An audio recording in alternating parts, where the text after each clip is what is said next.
जरा video वेखियो, video वेख के मैनूं दस्सिओ कैसी लगी वीडियो। अस्सलाम वालेकुम। कोई कुड़ी मुंडा तुरे ਜਾਂਦੇ ਪਏ ਸੀਗੇ ਤੇ ਰਾਹ 'ਚ ਸਾਹਮਣੇ ਛੱਪੜ ਦੇ ਵਿੱਚ ਇੱਕ ਊਂਠ ਬੈਠਾ। ਉਹ ਕੁੜੀ ਮੁੰਡੇ ਨੂੰ ਕਹਿੰਦੀ ਆ ਕਿ ਉਹ ਮੇਰੇ ਹੋਣ ਵਾਲਿਆ ਖਾਮ ਦਾ, ਅੱਜ ਤੱਕ ਮੈਂ ਤਾਂ ਛੱਪੜ ਦੇ ਵਿੱਚ ਕਦੀ ਊਂਠ ਬੈਠਾ ਦੇਖਿਆ ਕੋਈ ਨਹੀਂ।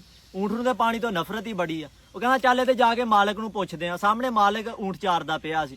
ਉਹਨੂੰ ਜਾ ਕੇ ਕਹਿੰਦੇ ਵੀ ਯਾਰ ਅਸੀਂ ਅੱਜ ਤੱਕ ਛੱਪੜ 'ਚ ਊਂਠ ਨਹੀਂ ਬੈਠਾ ਦੇਖਿਆ, ਵੀ ਆ ਬਾਕੀ ਊਂਠ ਆਲੇ ਦੁਆਲੇ ਤੁਰੇ ਫਿਰਦੇ, ਇਹ ਇਕੱਲਾ ਛੱਪੜ ਦੇ ਵਿੱਚ ਬੈਠਾ। ਇਹ ਕੀ ਗੱਲ ਕਿਸੇ ਹੋਰ ਨਸਲ ਦਾ? ਉਹ ਕਹਿੰਦਾ ਨਾ ਨਾ, ਨਸਲ ਹੋਰ ਨਹੀਂ ਹੈਗੀ, ਇਹਦੀ ਨਸਲ ਇਹੀ ਆ।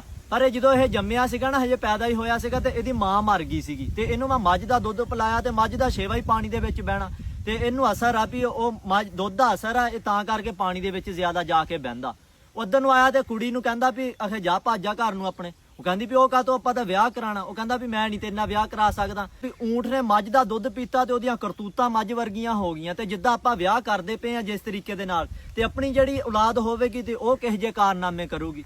ਉਹ ਇਸ ਲਈ ਸਿਆਣਿਆਂ ਨੇ ਕਿਹਾ ਵੀ ਦੁੱਧਾਂ ਉੱਤੇ ਬੋਲ ਤੇ ਤੁਖਮਾਂ ਤੇ ਤਸੀਰ ਹੁੰਦੇ ਨੇ। ਵੀ ਜਿਹੜੀ ਮਾਂ ਦਾ ਦੁੱਧ ਪੀਤਾ ਹੋਵੇ, ਆਦਤਾਂ ਤੋਂ ਕਰਤੂਤਾਂ ਤੋਂ ਪਤਾ ਲੱਗ ਜਾਂਦਾ ਵੀ ਮਾਂ ਕਿਹੋ ਜਿਹੀ ਸੀਗੀ।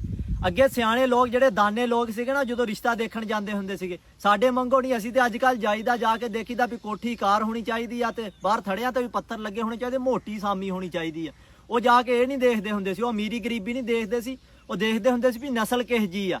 ਵੀ ਇਹਨਾਂ ਦੀ ਨਸਲ ਦੇ ਵਿੱਚ ਪਿੱਛੇ ਕਿਸੇ ਨੇ ਕਿਸੇ ਦੀ ਇੱਜ਼ਤ ਤਾਂ ਨਹੀਂ ਕਦੀ ਖਰਾਬ ਕੀਤੀ, ਕਿਸੇ ਦੀ ਇੱਜ਼ਤ ਤਾਂ ਨਹੀਂ ਛਾਲੀ, ਕਿਸੇ ਦੀ ਇੱਜ਼ਤ ਤੇ ਡਾਕਾ ਤਾਂ ਨਹੀਂ ਮਾਰਿਆ, ਫੇਰ ਸਾਡੀ ਆਉਣ ਵਾਲੀ ਨਸਲ ਚੰਗੀ ਹੋਊਗੀ।